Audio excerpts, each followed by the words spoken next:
about a plectrum hamali. Don't worry, there's no quiz on the Latin names. This is better known as puttyroot orchid, sometimes called Adam and Eve. I like puttyroot orchid because the colonists used the root, it's kind of gelatinous, as glue, all right? So that was back in the days when there were tons of them. We don't do that anymore. So now this is one that you're going to see in the wintertime. And you know how DC weather is kind of off again, on again, and then we get those January days where you just got to get out of the house and into the woods. Well, this is what you're going to look for. You're going to find them in rich mesic forests or mesic woods. Mesic means basically kind of dry, upland. Upland, I think, is more appropriate because I don't think we're dry in the mid-Atlantic states at all. You're going to be looking for this very pleated basal leaf, about 4 to 8 inches long, maybe 1.5 to 3 inches wide. And it's really going to stick out because it's this kind of blue-green color, really shows off against the leaves. So the leaf comes up and does its photosynthetic thing when there's no leaves on the trees. And even though the winter sun is weak, there's no competition for photosynthesis. The leaves go dormant right about the time that the bloom stalk comes up. All right, and this is, I'm going to change my zoom ratio here just a little bit. Ah, that's better. Okay. This is about maybe 12 to 14 inches tall, and you can see it's kind of this rusty maroony brown and cream color, which means that in the spring vegetation or the spring leaves, in its bloom time, May through June, it's still pretty hard to see. So I usually, in areas where it is safe, I will flag the leaves so that I can come back It's during... just I like the other spoon. I don't know what that was. Somebody mute yourself. All right, when it blooms, so I have half a chance of finding these. These are self-pollinating. Yeah. Next slide, please. All right, so its conservation status is globally secure, but it is fairly rare throughout much of its range. And you can see that if you take a look at Maryland, because I live in central Maryland, so I'm Maryland-centric, you can see that we have some areas of central Maryland where you can find it. You get out towards the Panhandle and into West Virginia and up into northern Virginia, and you can find these in areas where the disturbance is minimal. Okay, next slide, please.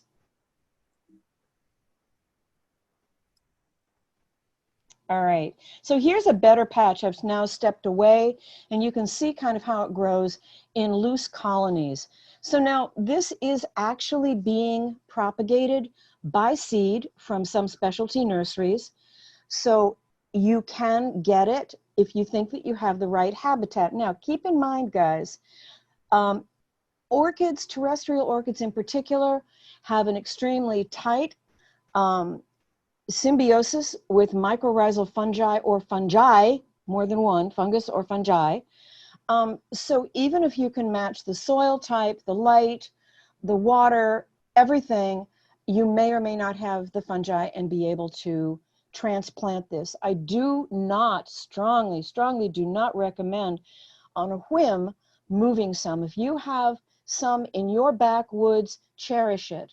All right, put a fence around it. Don't let the deer eat it, but leave it there. Don't try to move it to the front of your garden border. It will die dead. It will die dead permanently. So not one to fool around with. Now, in the face of bulldozer, all right, face of bulldozer, now understand that you're probably on private property. And if you went to the developer and say, hey, can I dig your orchids? They would tell you, no way, get out of here. I will never make any kind of suggestion as to what your activity should be. You probably know what mine would be. So if your push comes to shove, you could try taking sods. Most of our terrestrial orchids are going to live in, you're going to a little bit of a soil lesson here, in the humus duff, where the humus reaches the top, what we would call topsoil, okay, or the A layer. So in a typical rich woodland forest, you're going to have leaves, last year's leaves, pick it up, it looks like a leaf. It's going to be pretty whole. As you go deeper down into the pile, your leaves start breaking up. You can see that you don't know whether that's a beech or an oak leaf or whatever leaf. And if you go deeper down towards the soil, you end up with black humusy stuff. Deeper than that, you're going to have the organic matter, the black humusy stuff, mixing with that mineral soil. If you go deeper, you'll hit pure mineral soil. Those orchid roots are going to run in that interface between the mineral soil and the coarse organic layer, like the leaves that are just getting chopped up by decomposers. So when you move them, if you have to move them, and if you don't have to move them, don't. You're going to take a sod, not deep, but very broad. These have rhizomes, so being able to move them with enough living root is going to be difficult. So definitely we need habitat protection against, you know, our local woodlands going to Targets or Walmarts. Next slide, please.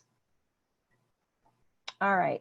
So while you're out trekking in the woods, and we're still in kind of a dry mesic forest, you might run across Tipillaria discolor, and it has the same kind of life cycle that our aplectrum has, okay? So you're going to find these leaves. Now, if you're sharp-eyed, you'll see that these leaves are a little bit wider at the base and taper more rapidly down to a point. And they're not as pleated. They don't have that linear veination quite as strongly as the aplectrum does. But the really, really good way to tell the two apart, because if you don't have one on each side to compare, the Tipillaria discolor, the cranefly orchid, has a maroon underside, unmistakable. Now, again, this guy goes summer dormant, is only the green leaf in the wintertime when it can photosynthesize without any tree competition. And then in July through September, so it just kind of finished its bloom cycle, you have this stalk, maybe about 14, 16 inches tall, of basically, I will blend into the leaves and you can't see me, bloom stalk. So if you have some on the backwoods or a protected area where you can flag this, in the wintertime, you know where the leaves are, you can go back in July and see if you can find the I'm so well camouflaged you can't see me bloom stalks. This pollinator, the pollinator for this orchid is a couple different species of it's what's called a looper or a looper moth. All right, little tiny moths, believe it or not. Even though it's called cranefly orchid, no, its pollinator is the looper moth. And next slide, please, Serenella. Okay, so its conservation status is globally apparently secure, can be common in forests throughout the southeastern U.S. However, if in its northern part of the range, it gets kind of thin. And you'll notice on this map, I'm kind of paralyzed without my pointer. On this map, you've got central Maryland covered pretty good, northern Virginia covered pretty good. Yeah, thank you. A little bit down in southern Maryland. All right, and you notice that the green area goes all the way over into Annapolis. And I was in a park very close to Annapolis, and I found drifts, absolutely drifts. I would say that I had 25 and 30 individuals at a site. I was in seventh heaven seeing these leaves. It was in the wintertime, so it was darn cold, but oh, I was excited that I saw so many individuals of Tipillaria discolor. Now, I do have to make a couple of statements about why would they be rare, what's going on, and you're going to find out, I'm going to talk a little bit more about prevalence of certain orchids. Well, probably one of the biggest problems is habitat loss, and whose fault is that? That's us, all right?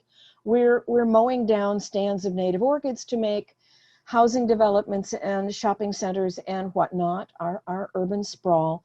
And then, of course, quick on the heels of that, you have Bambi. Bambi loves orchids, doesn't even need a condiment with them. They'll just eat them. So that's a problem. And of course, if you follow E.O. Wilson et al. Is in his biodiversity, he says that one of the main threats to most of our rare and endangered plants is invasive species. So you've got habitat loss through human beings, you've got predaceous eating from Bambi, and you've got invasive species. So If you have a chunk of woods where you might think some of these species might actually be naturally occurring, try to remove and control the invasive species, and you'd be surprised, once you remove a bunch of invasive species, cool things might start popping up. So that would be my advice to you all.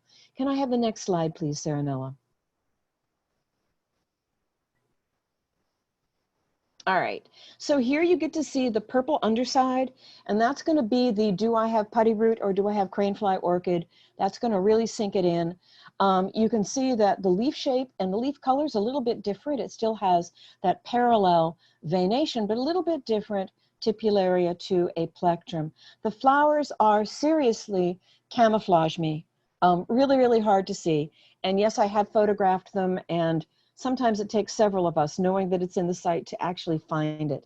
So this is being grown from seed. It is being artificially propagated. So from seed or propagated from root cuttings, believe it or not, with this guy. So you can find it from some specialty nurseries. And again, it's got that rhizomatous root mass, that spreading root mass, and it's going to be difficult to move even in the face of a bulldozer. So a little note about buying native orchids. Okay, so eBay, don't go there. More than likely it's wild collected, and heaven only knows what you're going to get. So your artificially propagated native orchids are going to be more expensive. At the end of the presentation, I show you a little bit what goes into propagating native orchids, or terrestrial orchids, period, and I think you'll see why they're a little bit more expensive. So be cautious. When you go on a website from a supplier, you should insist, they should automatically have how that plant was propagated. Most honest companies are going to say seedling propagated, root cutting propagated, divisions from parent plants. They will tell you. If they don't tell you, question. Next slide, please. All right. One of my absolute favorites, Goodyeara pubescens. We actually have a couple of species of Goodyeara in our area. Pubescens is the one that I see most often. In fact, I've seen it in people's backyards in Tacoma Park and in Silver Spring. Yeah, they didn't know it was there until I showed them. This is quite stunning. Like the previous two, you're looking at a dry mixed forest. You're looking at basal leaves. All right, they form a rosette. Now you've got beautiful white veination against a green leaf. The whole plant is maybe 4x4 to 6x6, so it's you can see it. Now these are winter dormant, and you're going to find the rosettes in summertime. Sometime around August, if you're lucky and Bambi hasn't eaten them, all right, you'll find these stalks of little tiny white flowers. Okay, the stalk might be 12 to 14 inches. And if you're really lucky, you see a patch like that center picture and you think you've died and gone to heaven. So what is the designated pollinator? Sweat bees. Several species of little sweat bees. So annotation here, this is, orchids are not pollinated by generalist pollinators. They have a very, very close coevolution with their pollinator, and for that reason, if we lose the pollinator, we use the plant. If we lose the plant, we lose the pollinator. So all the more reason for habitat preservation. And I'll get off my soapbox now. Next slide, please, Saranella.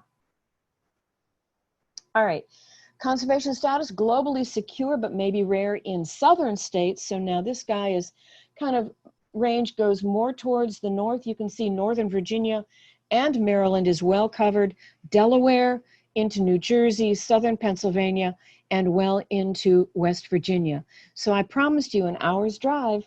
Yep, you can find them. Next slide, please. All right, in the garden.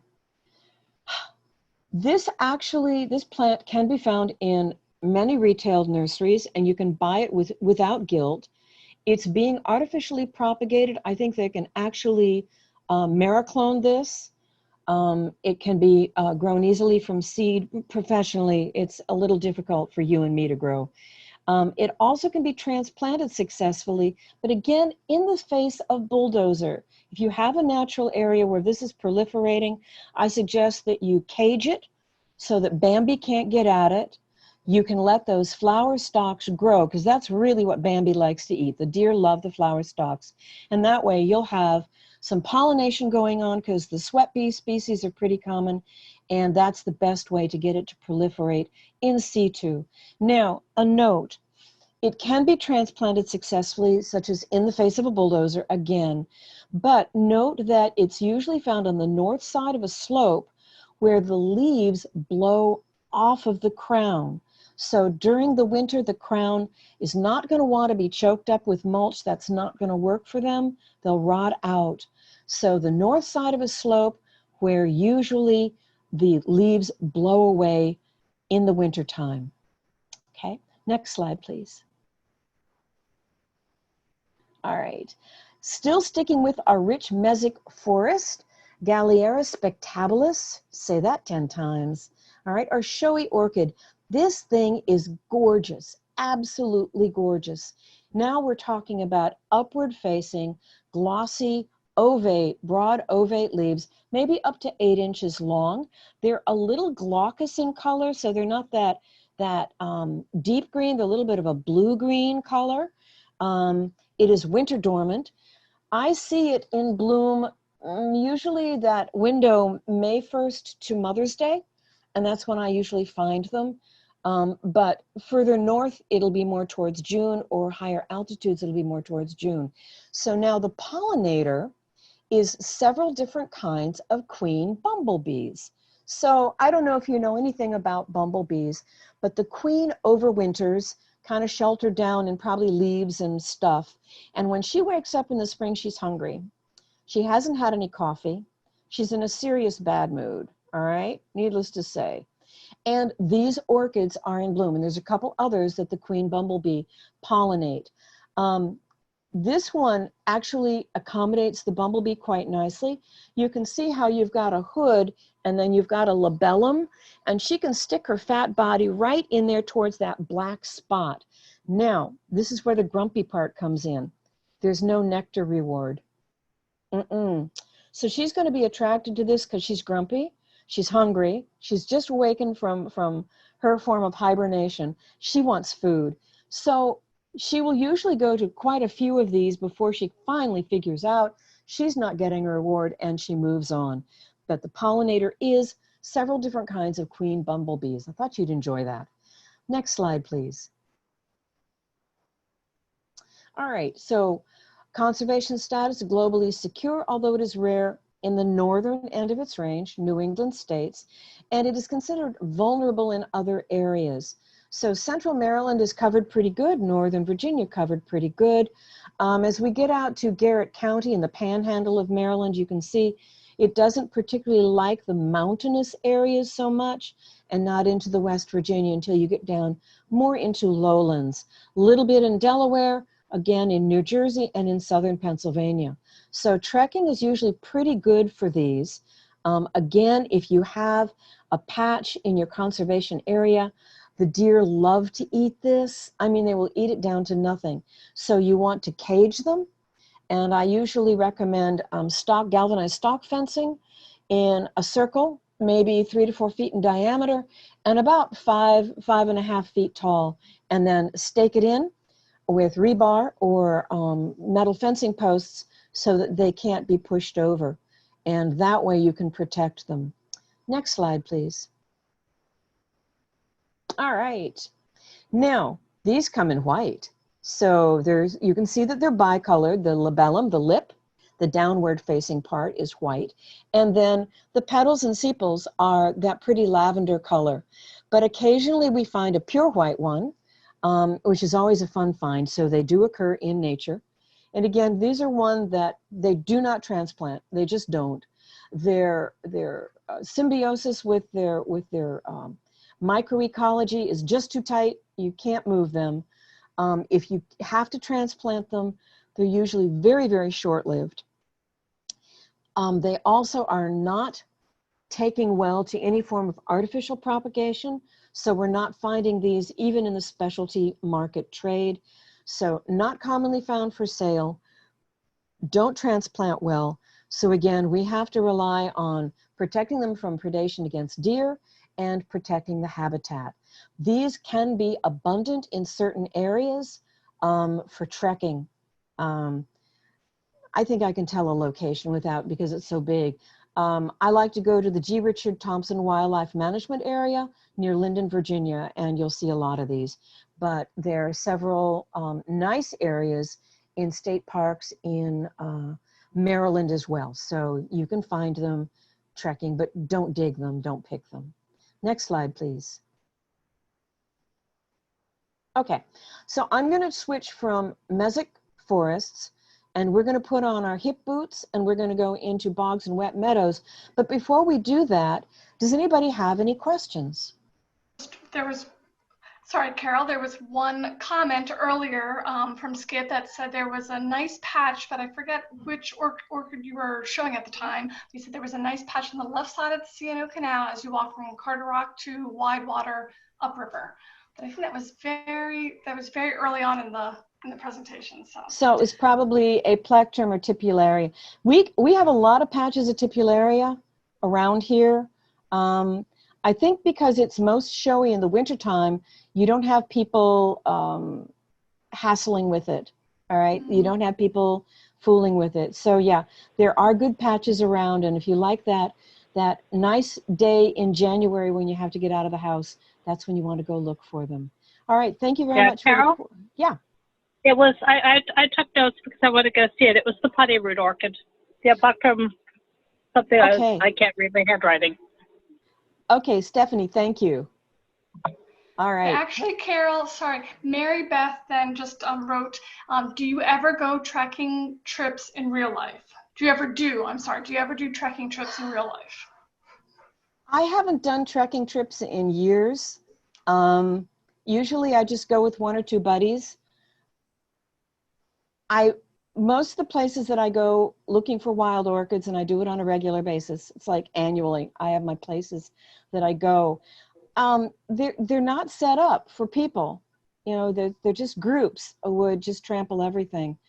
There used to be, Audubon used to sponsor some lovely wildflower treks in the springtime, and I don't know that they still do, but that would be a question for Saranella. Are there trips? I don't anymore, because most of the areas I go, the habitat is too fragile for groups. I'm sorry.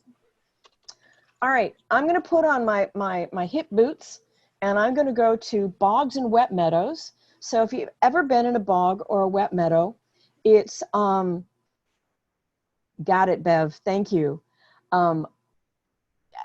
It's a difficult place to traverse. You've got sphagnum hummocks, and you're kind of leaping from hummock to hummock, trying not to step on things. And everywhere you look, it's a pitcher plant or a sundew or it's an orchid, and it's just crazy wonderful. So we're going to look at Platanthera ciliaris, yellow fringed orchid.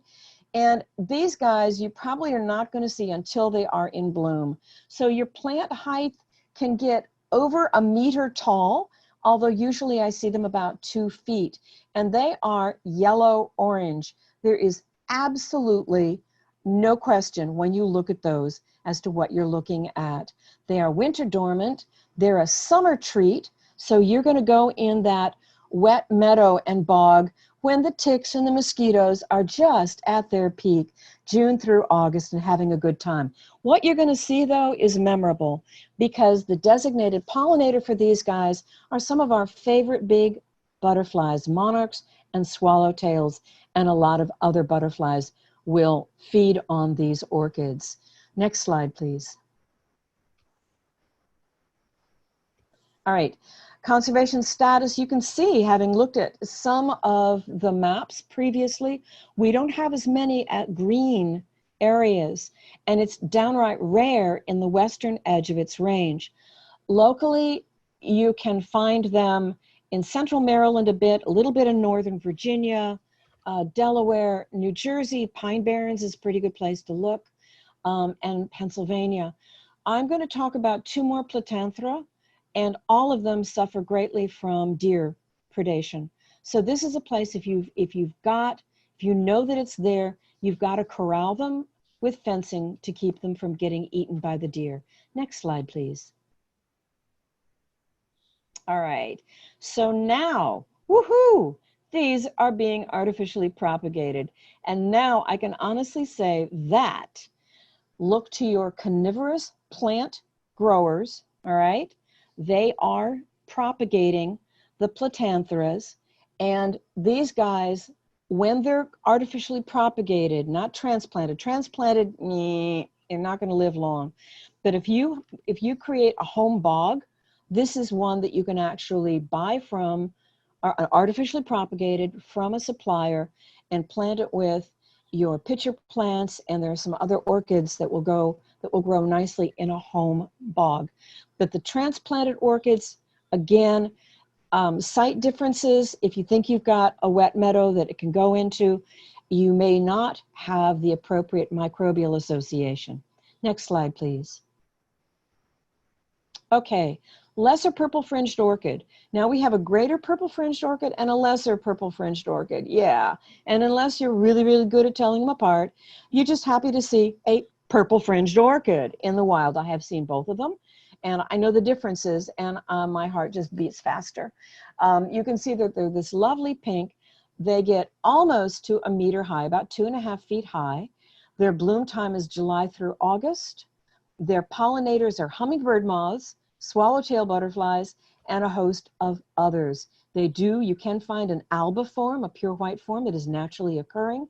And if you have a big enough stand, you're going to see a lot of genetic variation in the amount of pink in these things. So it's just a wonder to be there and see these through the bog and wet meadows. It's just amazing.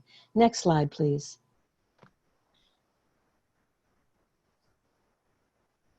Okay, so conservation status is considered globally secure, although it is rare in central and western states, and it is extirpated in Maryland. So you're going to say, oh, wait a minute, I see some green things in Maryland. All right, well, this is a USDA map, and I think that its data is maybe not as good as we'd like.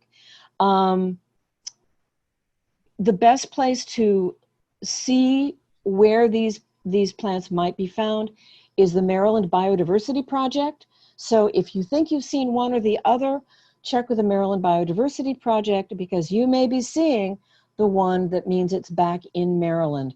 So I use Maryland Biodiversity Project to double check my USDA maps for where I'm going to find them. Next slide, please. So not commonly found for sale. This one is not artificially propagated. I think that they've tried to artificially propagate it, probably the carnivorous plant people, and it's not been taken to artificial propagation. So again, this is one, don't dig it. If you find it, protect it against deer, protect the habitat, and enjoy it. Next slide, please. So now greater purple fringed orchid. And if you're sharp-eyed, you're going to notice that when you look where all the fringes come together and that white area, and there's this opening that looks like a big open mouth. All right, that's the beginning of where the nectar source is. All right, and I've got, I think, another slide later on where we're a little bit closer, and I can tell you how this gets pollinated. So we're still in bogs and wet meadows. I've seen this in wet ditches up in West Virginia and the Panhandle of Maryland. I think Panhandle of Maryland was West Virginia. This guy gets up to 4 feet. I mean, this is considerable. It's wonderful. Blooms July through August, and our pollinators are swallowtail butterflies and a lot of other butterflies. Next slide, please.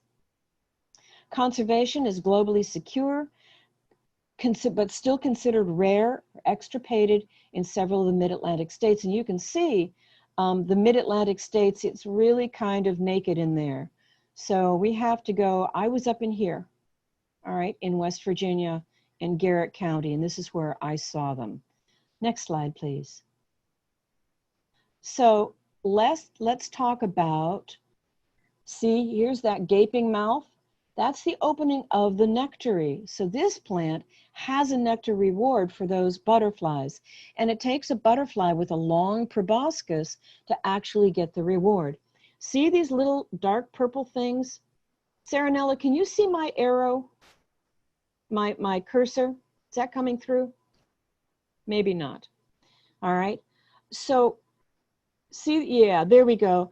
So orchids don't have free-ranging pollen. So you're never ever going to have an allergy to orchid pollen. Their pollen is congealed in this little glob called a pollinia. So imagine you're a butterfly coming in for a landing. Your proboscis is going to be probing that hole, and you're kind of moving around to try to get that best attitude on that nectar, and your head is going to be bumping up against those pollinia, and they are going to go whap, and they hit the poor insect in the head. They really do. And finally, they get the nectar, and they go on to the next plant. Well, the stigma, or the stigmatic surface, is right in between those two little purple hanging down things, the pollinia, right there, and the next butterfly, a little higher, Saranella. Higher. There, oh, perfect. All right, stigmatic surface. And as that butterfly jockeys for position to get the proboscis into nectary, those pollinia come off and you have pollination. Isn't that cool? I love it. All right, let's go to the next slide now that we've had our fun. All right, now let's talk, we're still in bogs and wet meadows, but we're going to talk about some plants, unlike the Platanthera, that are not widely available and need more protection. We're going to talk about Pogonia ophioglossoides, or rose pogonia. And this is a happy story, all right? These are small. Your plant height is probably, I usually see them about 2.5 feet.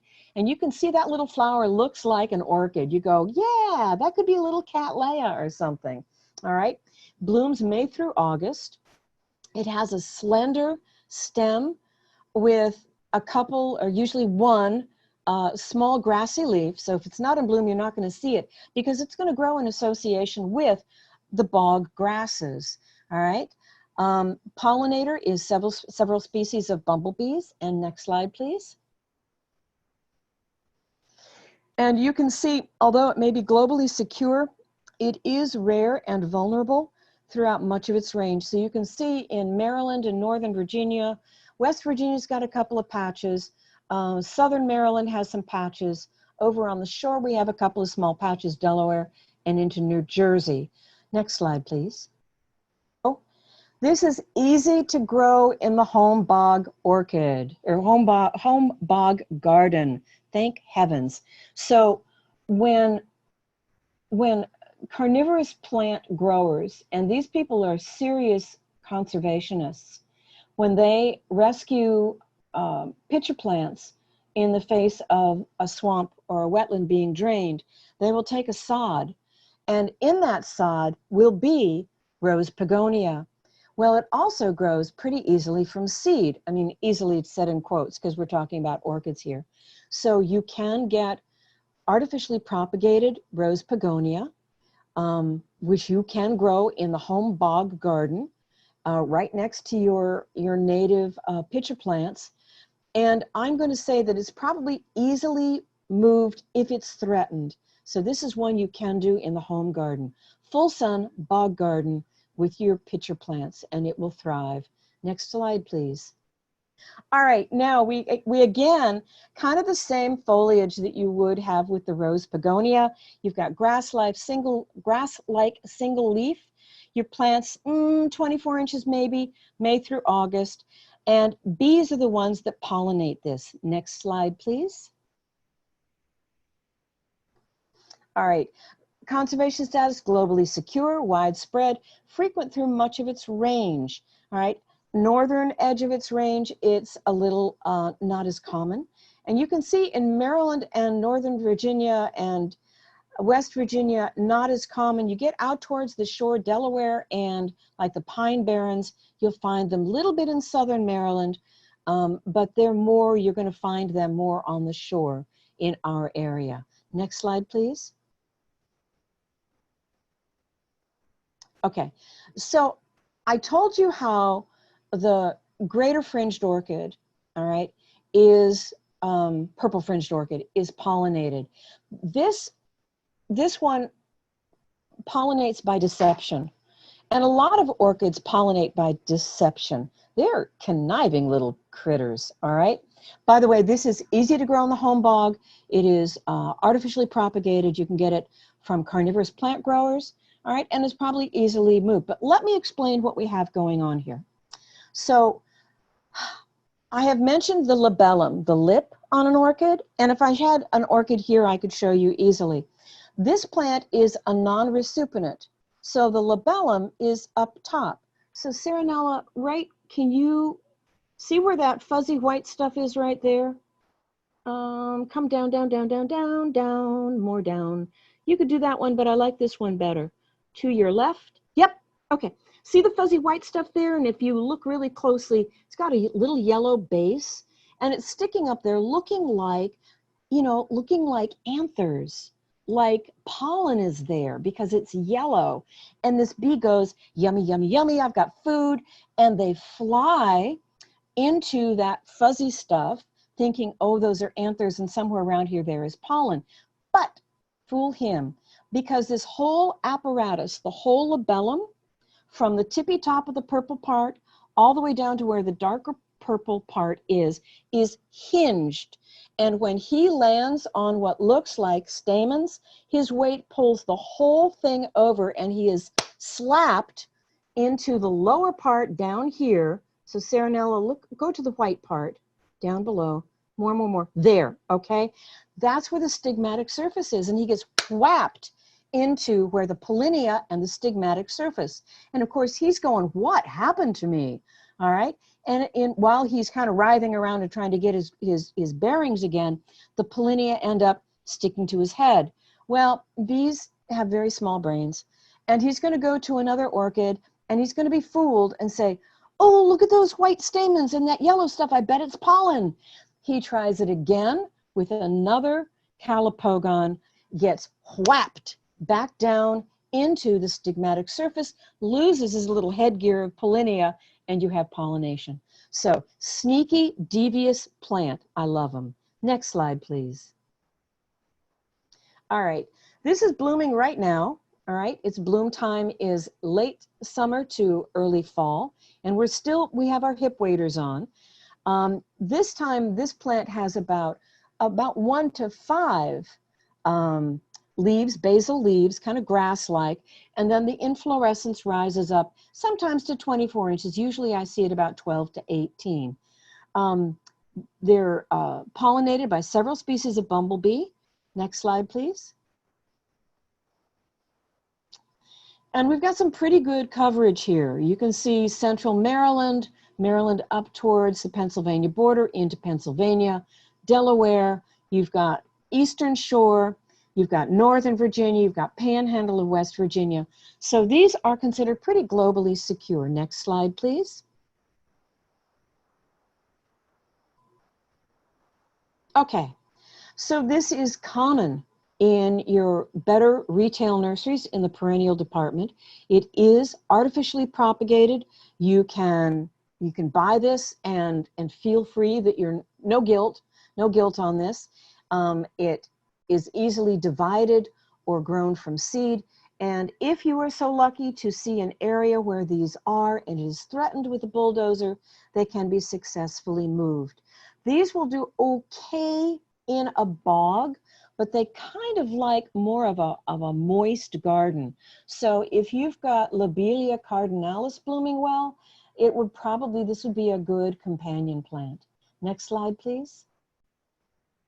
All right, let's talk about the lady slippers because that's what you guys are waiting for. All right, pink moccasin flower. Oh my gosh, we love this. And now we've taken off our hip boots and we're back into dry mixed forests.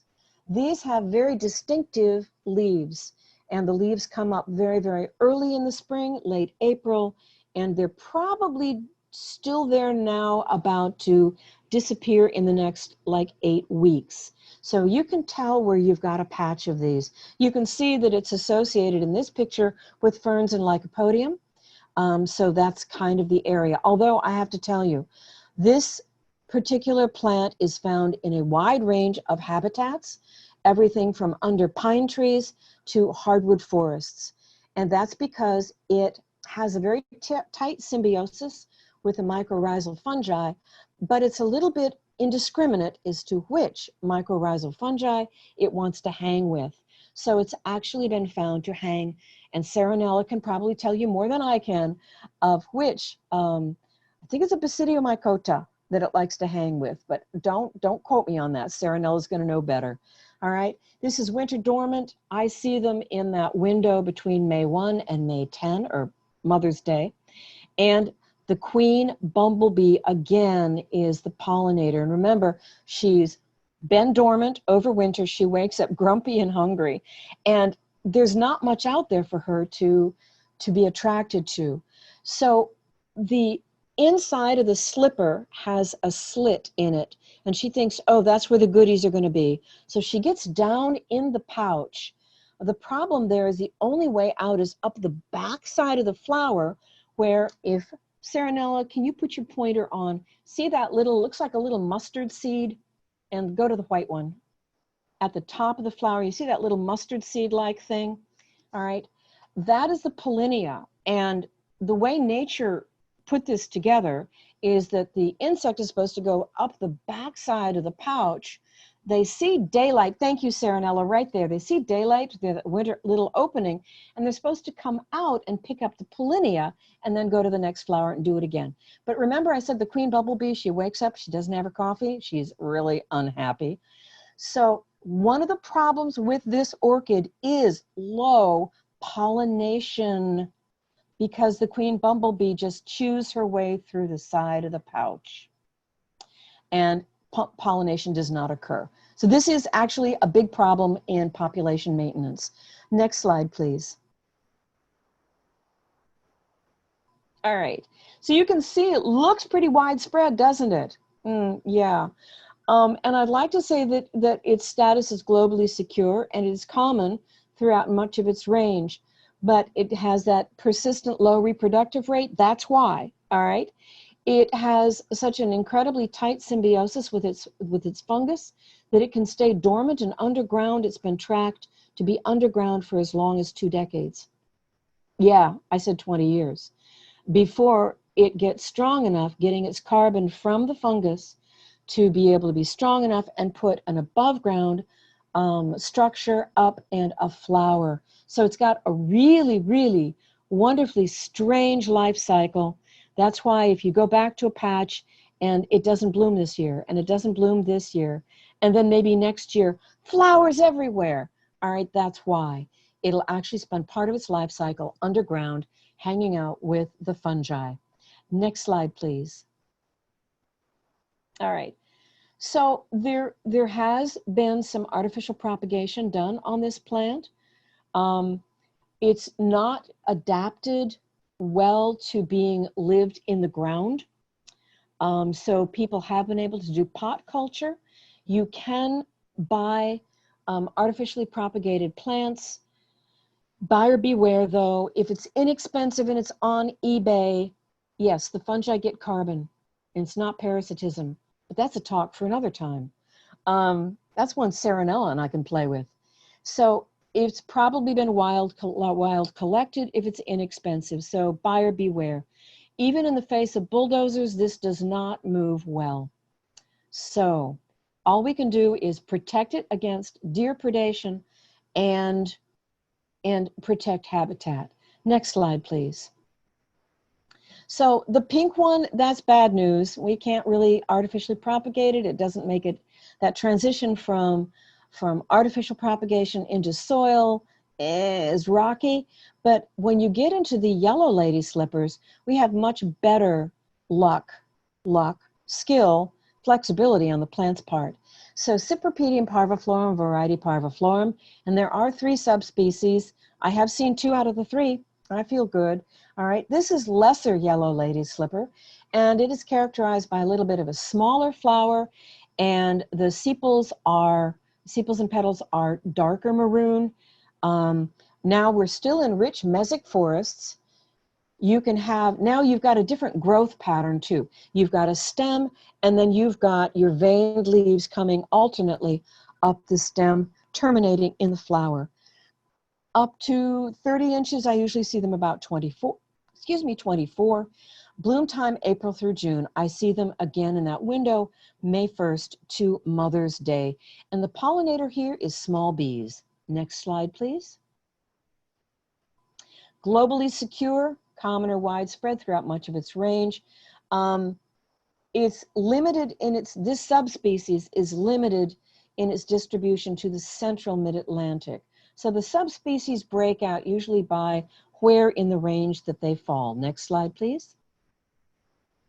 All right, this is available, artificially propagated. Occasionally you can see it offered as wild collected. Again, the vendor should be perfectly proud to tell you how he got that orchid. If he didn't, walk away.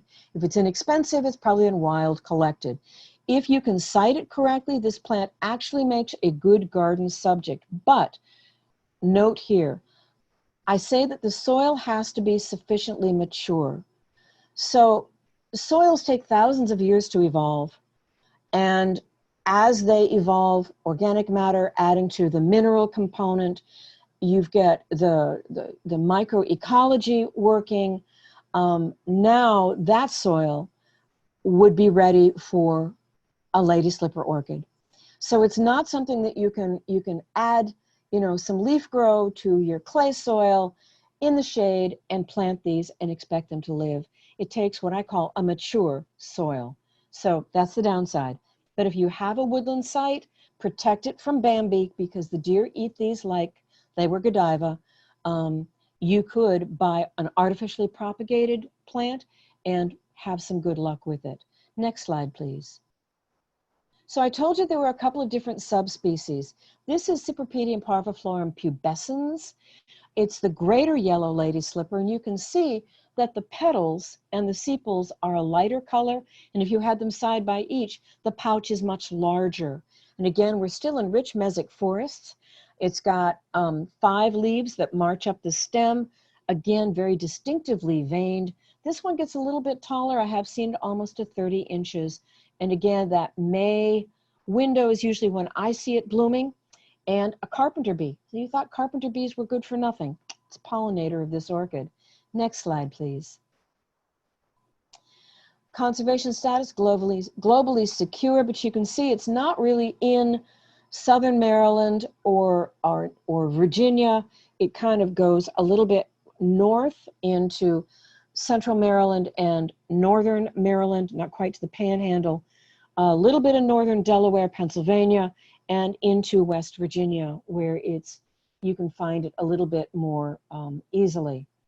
All right, next slide, please. All right, this is a good garden subject. It is available through artificial propagation, but again, that buyer beware. If it's cheap, it's probably wild collected.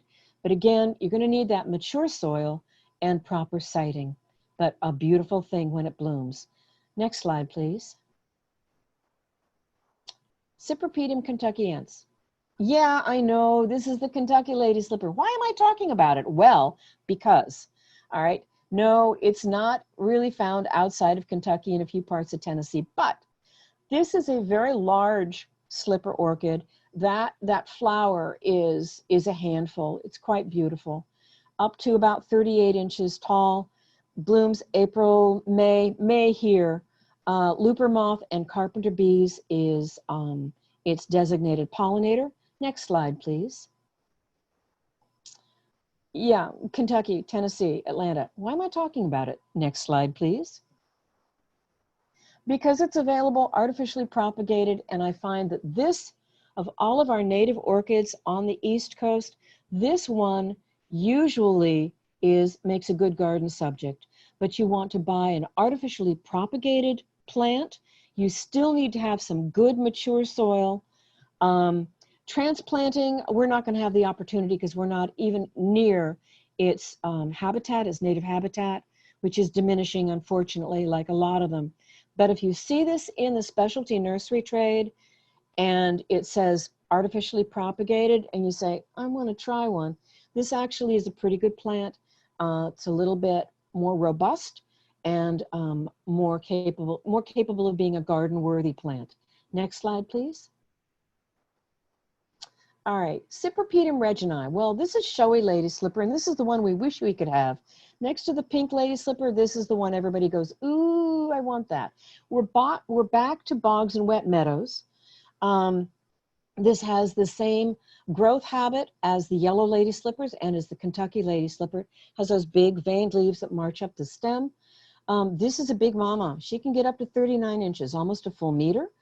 I find around here, if you can find it, and you're not going to find it around here anymore, it blooms a little bit more towards the summer, and it's pollinated by medium-sized bees. Let's go to the next slide and take a look at its range.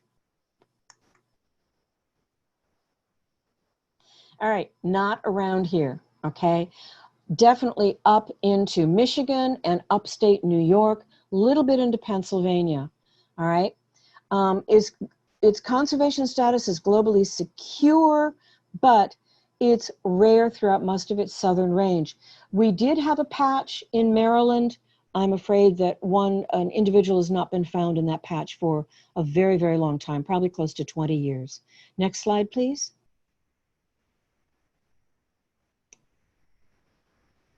Okay, so a lot of work has been done to try to artificially propagate this lady slipper. You can get it artificially propagated from specialty nurseries.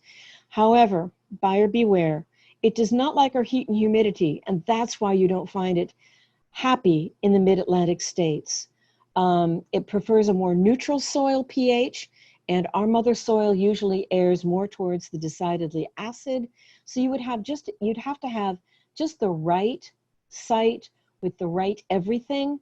And I don't see how you're going to get around the heat and humidity, at least not here in central mid-Atlantic states. So even though up further north, I know I have friends who have purchased artificial propagated plants and they do well with them. They don't have our heat and humidity. And again, don't transplant, it's not going to work. But it's not here, so not our problem. Next slide, please. All right, so how do they do that? Well, it isn't easy, all right?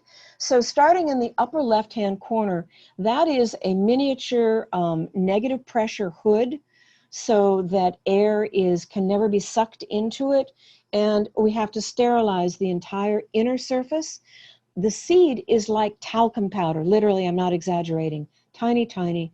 It's, if you go the lower left picture, you can see you have an Erlenmeyer flask on a brown. That's an agar-based medium that contains sugars for nutrients, vitamins, usually plant hormones, and we can germinate the seeds there.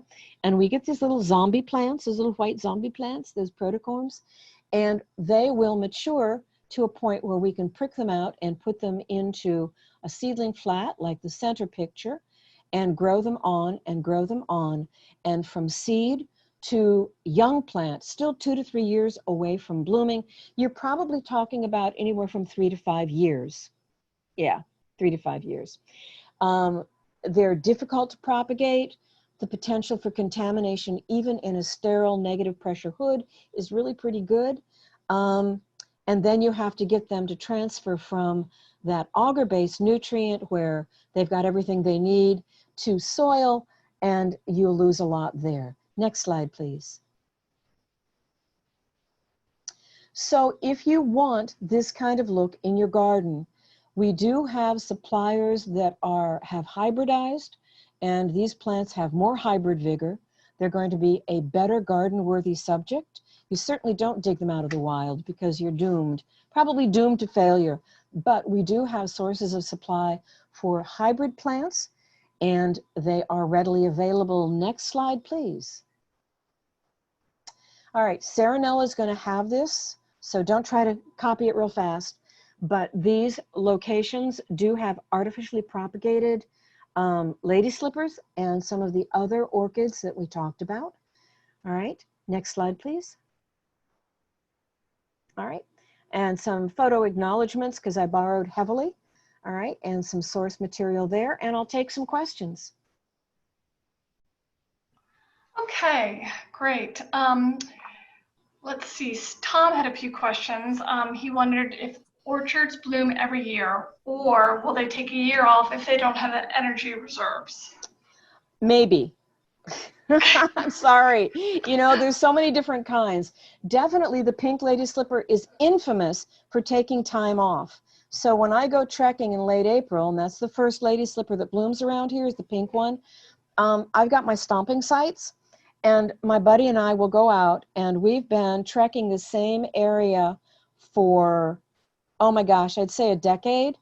So we know we've got boom and bust years, and it's on a Pepco cut. So sometimes Pepco gets stomping in there, trimming things and dumping things, and we get angry at them. But yeah, so yes, they have boom and bust years.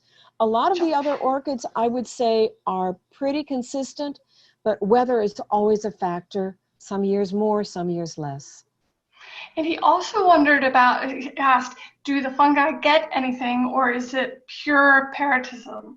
No, it's a symbiotic relationship, symbiotic, okay. Because when the plant is going to photosynthesize, and it's going to make sugars and starches, and the fungus get the sugars and starches. The plant has an increased nutrient and water uptake due to the mycelium of the fungus. So it is a very symbiotic relationship, except in the case of pink lady slippers, and it's kind of weird, all right? A lot of people have studied it. Everybody says, well, that's weird. But still, it's a carbon exchange. Hopefully photosynthesis, sugars from the plant, the fungus gets that.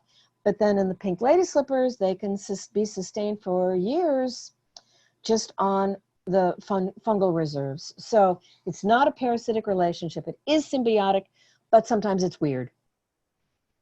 There is, I mean, if you guys want to go into Google Scholar or Web of Science, there's actually, people have been researching about this symbiosis between orchids and fungi for decades. I mean, it goes back for years and years and years. And there's really some fascinating work actually being done out. What's the Smithsonian out on the shore? I just had one of those mature moments. Yeah, but anyway, there are... Cirque. Yeah, Cirque, yes. There's some wonderful folks out there that I know that are doing amazing work. Yeah. Okay. On September 23rd, we will have Priscilla Chaveri speaking about symbiotic fungi, especially with coffee plants. But she also, symbiosis is very near and dear to her heart. And she has been studying different symbionts, fungal symbionts for a number of years. So if you really want to know more about these amazing organisms and their connections, join us for September 23rd. Yeah, and to answer Bev's question, because I saw it very briefly, showy orchis and showy orchid are both acceptable. So both names, that's not a typo. Any more questions? I would like to invite the audience to either ask your question in the chat or via using your voice.